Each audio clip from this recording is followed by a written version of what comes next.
RSS और BJP के लोग इसके लिए जिम्मेदार क्यों है? क्योंकि वो लोग मूलतः बुद्ध धर्म विरोधी है। ब्राह्मण लोग बुद्ध धर्म के विरोधी क्यों है? तो बाबा साहब अम्बेडकर कहते हैं बुद्ध धर्म की और ब्राह्मणों की इसलिए लड़ाई है जैसे सांप और मुंगूस की होती है, वैसी ब्राह्मण और बौद्ध धर्मियों में झगड़ा है। और ये झगड़ा क्यों है? तो बौद्ध धर्म समानता को मानता है, विषमता के खिलाफ है, और ब्राह्मण धर्म वर्ण व्यवस्था को मानता है, जाति व्यवस्था को मानता है। तो विषमता को कायम करने के लिए बुद्ध धर्म को वो खत्म करना चाहता है और बौद्ध धर्म समानता का संदेश देना चाहते हैं। वो संदेश ये है कि 2024 में बीजेपी को हराने का काम करना होगा। ये सामाजिक या धार्मिक मंच है, ये राजनीतिक बोली नहीं बोल रहा हूं मैं, मगर बोलना पड़ रहा है क्योंकि उनके पास जो नाजायज सत्ता है, ये सत्ता के कारण, मगरूर होने के कारण वो लोग हमारी विरासत को नष्ट कर रहे हैं।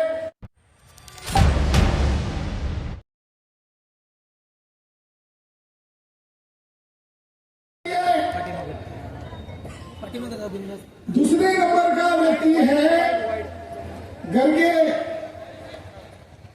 गर्गे ये नासिक का ब्राह्मण है। जब हमने 2019 को शेगांव में बोनस्तूप बचाने के लिए धम्म परिषद का आयोजन किया था, तब रामदास आठवले को आगे किया था और इसी जिले का एक आदमी था, उस आदमी का नाम था सिद्धार्थ खरात। बराबर, उस सिद्धार्थ खरात ये पहले देवेंद्र फडणवीस का पीए था और अभी रामदास आठवले का पीए है।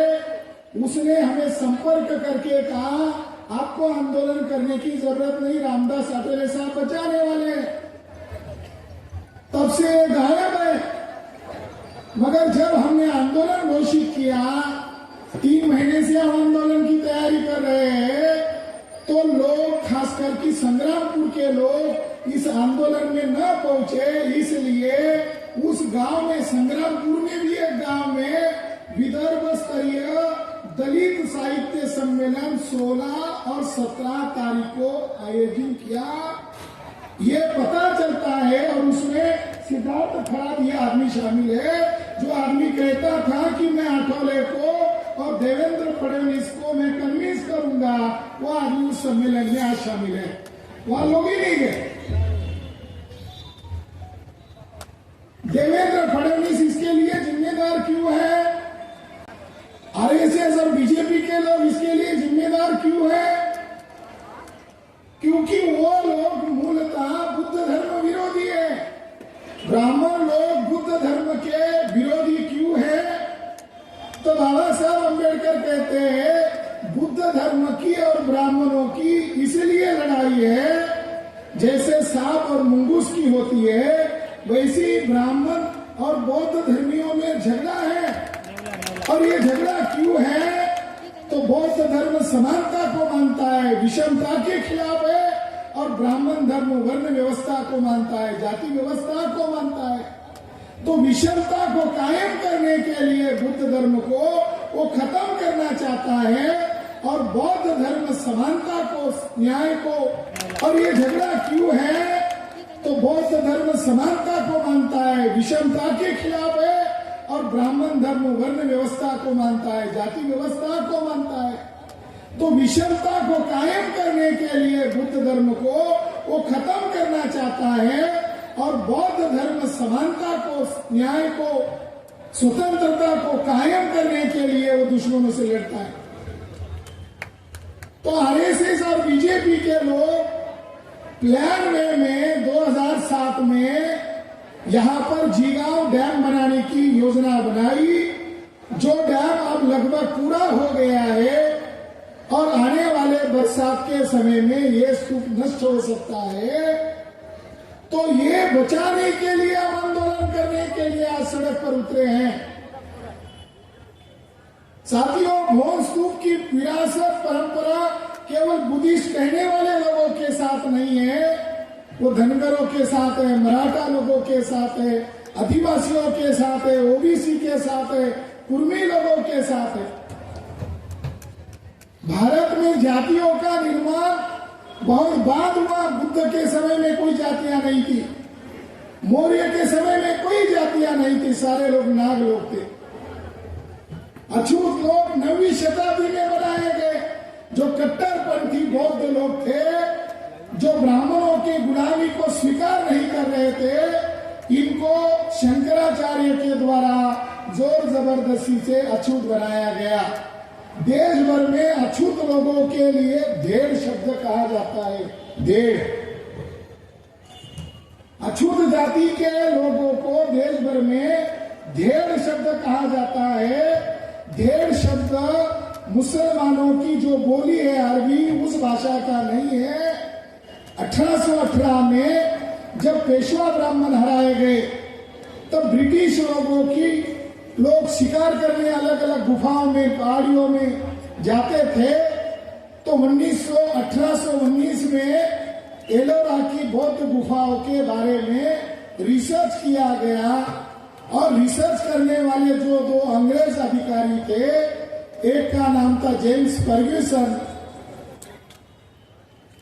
वो अधिकारी ने अपने रिपोर्ट में लिखा है कि जब हम एलोरा की गुफा का अध्ययन करने गए तो 12 गुफाएं बौद्ध गुफाएं हैं, और गुफा नंबर 1 से लेकर 8 तक की गुफाओं को एलोरा गांव के लोग कहते हैं ये भेड़ों की गुफा है। तो उस गांव के लोग कहते हैं भेड़ों की गुफा है। तो जो संशोधन करने वाले लोग थे, उन्होंने लिखा कि एलोरा गांव के रहने वाले लोग गुफा नंबर 1 से 8 तक की गुफा को भेड़ों की गुफा कहते हैं, और गुफा नंबर 9 से 14 तक की गुफा को विश्वकर्मा की गुफा कहते हैं।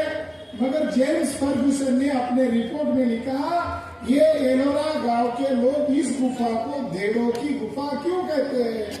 तो उन्होंने लिखा है कि भेड़ शब्द ये मूल पाली भाषा का शब्द है, मगर अभी वो बिगड़ा हुआ शब्द है। मराठी में हम उसको कहते अपभ्रंश झालेला शब्द, बिगड़लेला शब्द। तो फर्ग्यूसन महोदय ने लिखा कि ये थेरवादी बौद्धों की गुफा है, और अशोक राजा के समय में जो बौद्ध अनुयायी थे उनको थेरवादी बौद्ध कहते थे। ये थेर शब्द ही भेड़ शब्द में रूपांतर हुआ। ये इस बात का सबूत और प्रमाण है कि ये भेड़ कहने वाले देश भर के 1700 जातियों के लोग मूलतः बौद्ध लोग हैं। जैसे मातंग लोगों ने कहा बुद्ध हमारा भी है, और मातंग ये शब्द पाली भाषा का है जिसका अर्थ हाथी होता है। और महामाया के सपना में कौन आया था? हाथी आया था। तो ये आज भी मातंग लोग अपने आप को बुद्ध के अनुयायी कहते हैं। जब उनको पता चला तुमको गर्व भाव लग रहा है। शिवाजी महाराज मौर्य खानदान के थे। ये जिजाऊ साहब का जिला है, मगर शिवाजी महाराज अपना वंश सिसोदिया घराने के साथ, चित्तौड़ के राजा के साथ अपना संबंध जोड़ते थे। और सिसोदिया घराने का जो पूर्वज था उसका नाम बप्पा रावल था, और बप्पा रावल का जो पूर्वज था उसका नाम मानसिंह मौर्य था। और मानसिंह मौर्य 7वीं शताब्दी में राजस्थान में मौर्य का वंशज राज्य कर रहा था। महाराष्ट्र में मैं देखता हूं एक पुराने लोगों में नाम है दगड़ूबा। महाराष्ट्र में फेमस नाम है दगड़ूबा, दूसरा नाम है भिकाजी। अगर पुराने लोगों के नाम अगर देखो तो ये 2 नाम हर गांव में दिखाई देते, भिकाजी, दगड़ूबा। तो भिक्खू जो होता था उसको भिक्खू से भिकाजी बन गया। अरे हमारी परंपरा हमारे नाम के साथ रही है, मगर हमें उसका अर्थ मालूम नहीं है। जो स्तूप होता है वो गोलाकार होता है। उस अंड को दिव्यादान में गर्भ या कलश कहा जाता है, और इसलिए स्तूप को धातु गर्भ कहा जाता है, जिसके गर्भ में बुद्ध के अस्थियां या धातु रखी जाती है। इस धातु गर्भ को संक्षिप्त में दगोबा कहते हैं। जिस स्तूप में बुद्ध की अस्थियां रखी जाती है उसको तथागत गर्भ कहते हैं, या उसको संक्षिप्त में दगोबा कहते हैं, बुद्ध के अस्थि कलश को। तो दगोबा शब्द ही बाद में दगड़ूबा शब्द बन गया। तो हमारा कल्चर जो है, हमारी विरासत जो है, वो आज भी परंपरा में जिंदा है। तो बीजेपी सरकार ये क्यों करना चाहती है? ये बुल्ढाना का मुद्दा नहीं है, ये आरएसएस और बीजेपी के लोग देश भर में ब्राह्मणवाद को थोपना चाहते हैं। वो आजकल मंदिरों में मस्जिद ढूंढ रहे हैं और भारतीय पुरातत्व विभाग आरएसएस के मोहन भागवत के इशारे पर नाच रहा है। 22 तारीख को राम मंदिर का उद्घाटन नरेंद्र मोदी के द्वारा कराया गया, जबकि मंदिर का काम पूरा नहीं हुआ था। उनके ही ब्राह्मण धर्मगुरु मोदी के खिलाफ शंकराचार्य मोदी को गाली दे रहे थे कि क्या आप मर गए। ब्राह्मण उसको शूद्र कहकर अपमानित कर रहे थे, मगर उनका एक दलील था कि राम मंदिर अभी पूरा नहीं हुआ है, ये उद्घाटन कैसे कर रहे हैं। मगर 22 तारीख को उन्होंने ये दिन बनाया, वो क्या पंचांग को देखकर बनाया? नहीं। 22 तारीख को क्या घटित हुआ था? 22 जनवरी 1948 भारत की संविधान सभा में एक मुद्दे पर वोटिंग हो रहा था और जिसका नेतृत्व डॉक्टर बाबा साहब अम्बेडकर कर रहे थे। और वो मुद्दा था कि भारत का भविष्य का संविधान का उद्देश्य का क्या रहेगा, ऑब्जेक्टिव ऑफ कॉन्स्टिट्यूशन क्या रहेगा। इसके ऊपर 22 जनवरी 1948 को वोटिंग किया जा रहा था और भारी बहुमत से वोटिंग करके संविधान बनाने का फैसला हुआ। उस उद्देश्य में तय किया गया कि भारत के तमाम लोगों को यह संविधान अधिकार देगा। ये शेड्यूल कास्ट, शेड्यूल ट्राइब और तमाम बैकवर्ड कास्ट को यह अधिकार देगा, संविधानिक सुरक्षा कवच देगा, माइनॉरिटीज को अधिकार देगा। तब जाकर संविधान सभा में एक मत हुआ, तब जाकर संविधान की नींव तैयार की गई। इसलिए आरएसएस और बीजेपी के लोगों ने जिस दिन संविधान की नींव बनाई गई उस दिन राम मंदिर का उद्घाटन किया। राम मंदिर के नाम पर ओबीसी के लोगों को, कुर्मी लोगों को जानकारी नहीं है या उनको जानबूझकर इस जानकारी से अलग रखा जा रहा है। राम मंदिर जो है ये मूलतः बुद्ध विहार है। जैसा यहाँ भोर में एक बुद्ध स्तूप है, उसी तरह साकेत, जिसको अयोध्या कहते हैं, वहां पर 4 बड़े बुद्ध स्तूप है। और जो मस्जिद मंदिर का विवाद था उस जगह का एरिया था 2.5 एकड़ एरिया, यानी मंदिर मस्जिद की कितनी जगह थी? 2.5 एकड़ की। और सुप्रीम कोर्ट कितनी जगह का फैसला दे रहा था? 2.5 एकड़ का। अगर आज राम मंदिर बना रहे तो कितनी जगह पर राम मंदिर बनाना चाहिए? 2.5 एकड़ पर बनाना चाहिए ना, क्योंकि फैसला ही 2.5 एकड़ का दिया है। मंदिर 2.5 एकड़ पर बनाना चाहिए था, मगर फैसला आते ही योगी आदित्यनाथ सरकार ने 70 एकड़ जमीन राम मंदिर ट्रस्ट को दे दी। फिर अभी 2023 तक, 2022, 2024 तक, जनवरी 2024 तक ये जगह बढ़ गई। अब ये जगह हो गई 109 एकड़। साथियों, मंदिर केवल 2.5 एकड़ पर बनाना चाहिए था। अगर आप जीत गए हो तो उन्होंने 109 एकड़ जगह पर मंदिर का विस्तारीकरण करने की योजना बनाकर आरएसएस और मोहन भागवत ने एक बड़े विवाद को पैदा किया है। वो समस्या का समाधान नहीं, उल्टा बड़ी समस्या का निर्माण हुआ है। वो जहां पर मंदिर बन रहा है उसके चारों तरफ 4 अशोका के बड़े बड़े स्तूप है। एक स्तूप का घेराव 5 एकड़ का है, जिसको आज वहां के ब्राह्मणवादी लोग उसको मणि पर्वत कहते हैं। उस स्तूप के अंदर तथागत बुद्ध के नाखून और बाल है, बाल की अस्थियां है, नाखून है। जहां राम मंदिर बन रहा है उसके बगल में एक स्तूप है जिसको वो मणि पर्वत कहते हैं, जिसके अंदर तथागत बुद्ध के नाखून के अवशेष है। दूसरा एक अशोका ने बनाया हुआ स्तूप है, उसको ये कहते हैं कुबेर पर्वत। चौथा एक है सुग्रीव पर्वत। तो ब्राह्मणवादी लोगों ने वहां बहुत अवशेष है, और ये बात मैं कल्पना से नहीं कह रहा हूं। 1864 में इसके ऊपर पुरातत्व विभाग ने खोजबीन किया, रिपोर्ट बनाया और लिखा यहाँ सारा का सारा बुद्ध का है। ये ब्राह्मण लोग पेट भरने के लिए राम के नाम से नाटक कर रहे हैं। तो सारा पुरातात्विक अवशेष हमारे समर्थन में है। तो इस आधार पर संभवतः हम अगले महीने में सुप्रीम कोर्ट में याचिका दायर करने वाले हैं। केवल हमें भोन स्तूप तो बचाना ही है, मगर ये मामला केवल भोन स्तूप का मामला नहीं है। आरएसएस और बीजेपी के लोग बुद्धा और अशोका की पहचान को मिटाना चाहते हैं। जब नरेंद्र मोदी दुनिया में घूमते हैं तब वहां जाकर बोलते हैं कि मैं बुद्धा लैंड से आया हूँ, मैं भारत जो है बुद्ध भूमि है वहां से मैं आया हूँ।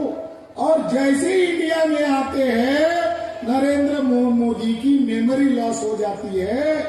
एक फिल्म बना था गजनी, उसकी तरह नरेंद्र मोदी वो बुद्ध का नाम लेना भूल जाते हैं और ब्राह्मणवाद का काम करते हैं।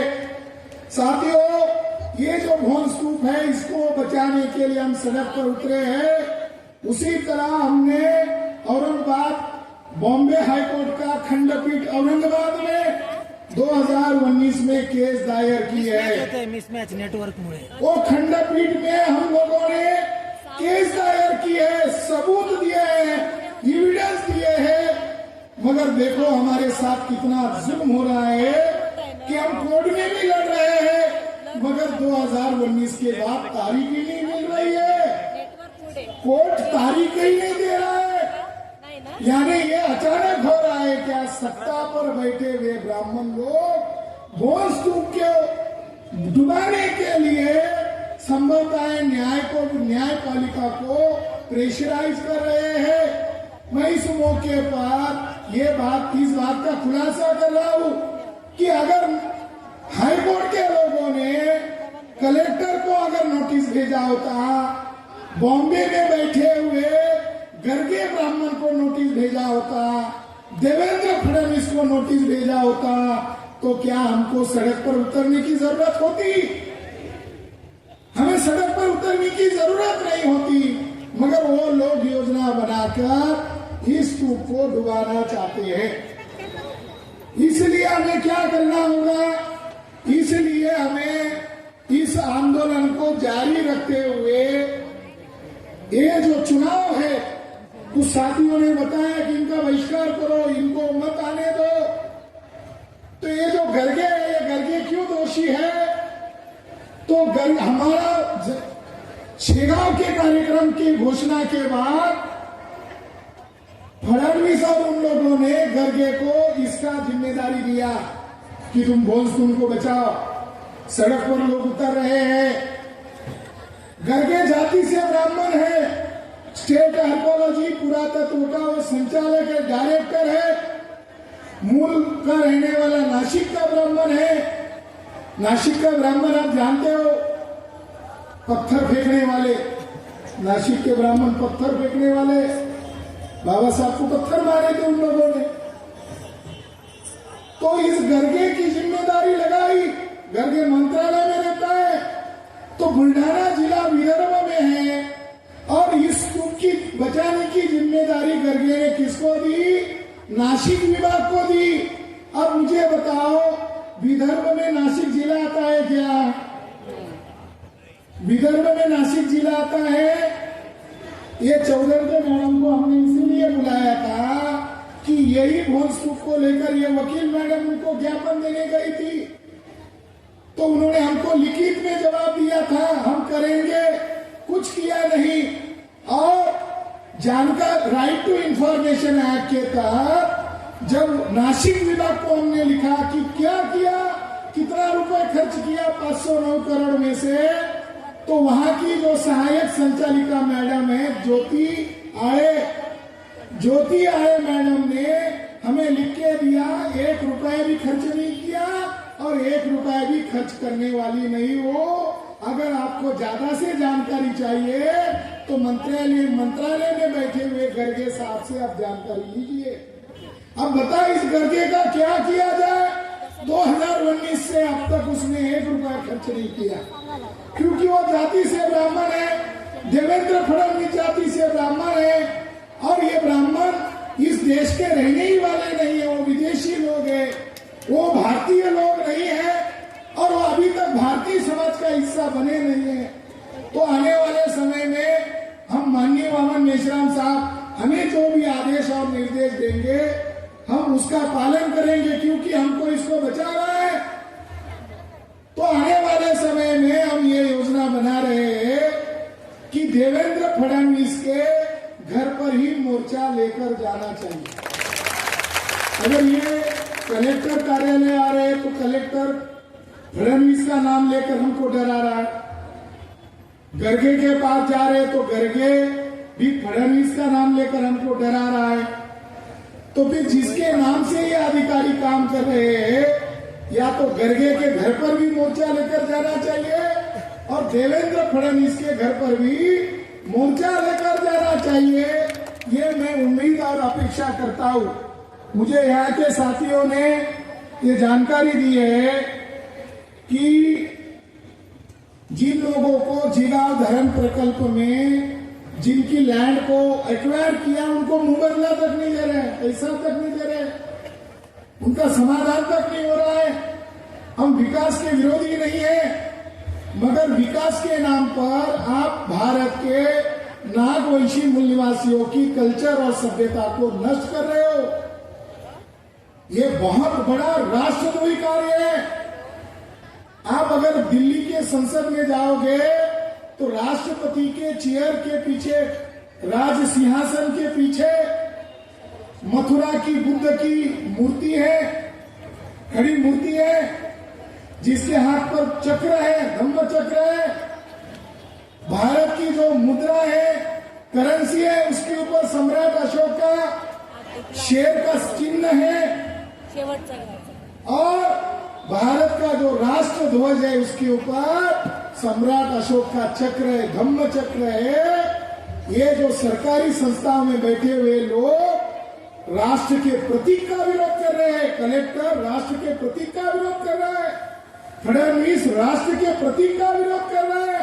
हमने ऐसे ही नहीं कहा कि देवेंद्र फडणवीस के ऊपर राष्ट्रद्रोह का मुकदमा दर्ज होना चाहिए, ऐसे ही नहीं कहा। ये राष्ट्र के प्रतीक का ये लोग अपमान कर रहे हैं। इसलिए साथियों, पूरे देश भर में हम आंदोलन चला रहे हैं। बोधगया में बुद्ध गया मुक्ति आंदोलन चल रहा है, बिहार के लोग चला रहे हैं, गुजरात में सोमनाथ मंदिर के नीचे 3 मंजिला बुद्ध विहार है, तो गुजरात के साथी लोग सोमनाथ मुक्ति आंदोलन चला रहे, साउथ इंडिया के लोग बालाजी मुक्ति आंदोलन चला रहे। ये जो नलावड़े मैडम आई है, मराठा जाति से है, ये बड़वे लोग पंढरपुर के मंदिर पर कब्जा कर रहे हैं। तो ये कुंभी मराठा लोग ये कहने के लिए हमारे पास आए कि हम आपको समर्थन देते हैं, और आप लोग बड़वे ब्राह्मणों से ये पंढरपुर बुद्ध का मंदिर है, इसको बचाने के लिए आप हमें साथ सहयोग दो। जो हवापुर महाराज सुब्रमण्यम स्वामी के खिलाफ मुंबई हाईकोर्ट में केस करके लड़ रहे हैं, वो महाराज ने हमको निमंत्रण दिया है कि हमें आपकी सहयोग की जरूरत है। यानी महाराष्ट्र में हम कौन को बचा रहे हैं, और महाराष्ट्र का पंढरपुर का मंदिर आरएसएस के लोग बड़वे ब्राह्मणों के हाथ में देना चाहते हैं। और बड़वे ब्राह्मण कितने गंदे और कितने नीच लोग हैं कि वो रात को 1 बजे पंढरपुर के मंदिर में गोमुख कुंड में, जहाँ पांडुरंग को मूर्ति को नहाकर पानी बहकर आता है, उस कुंड को गोमुख कुंड कहते हैं, और पांडुरंग के शरीर से बहता हुआ पानी मानकर उसको लोग पीते हैं, घर ले आकर पिलाते हैं, स्नान करते हैं, उसमें डालते हैं। वहां पर 2003 में गोपाल बड़वे नामक ब्राह्मण ने पेशाब किया। यानी फडणवीस केवल भुवन स्तूप के खिलाफ नहीं है, आज उसकी बुरी नजर पंढरपुर के मंदिर के खिलाफ है। साथियों, सभी जगह पर ब्राह्मण लोग कब्जा क्यों करना चाहते हैं? इसका मूल कारण है ये अल्पसंख्यक ब्राह्मण सत्ता व्यवस्था पर काबिज है। सत्ता व्यवस्था पर उनका अनियंत्रित कब्जा होने के कारण हम लोगों को आंदोलन करना पड़ रहा है, ज्ञापन देना पड़ रहा है। बहुसंख्य हम लोग हैं, बहुजन समाज के लोग बहुसंख्य लोग हैं, मगर ये 5% के लोग, देवेंद्र फडणवीस के जाति के लोग, विदेशी ब्राह्मण लोग शासन सत्ता पर हावी है। ये कार्यक्रम से हम संदेश देना चाहते हैं। वो संदेश ये है कि 2024 में बीजेपी को हराने का काम करना होगा। ये सामाजिक या धार्मिक मंच है, ये राजनीतिक बोली नहीं बोल रहा हूं मैं, मगर बोलना पड़ रहा है क्योंकि उनके पास जो नाजायज सत्ता है, ये सत्ता के कारण, मगरूर होने के कारण वो लोग हमारी विरासत को नष्ट कर रहे हैं। उनको गिराना होगा। अगर ये स्तूप डूबता है तो उसके पहले इनको डुबाना होगा। धन्यवाद। नमो बुद्धाय।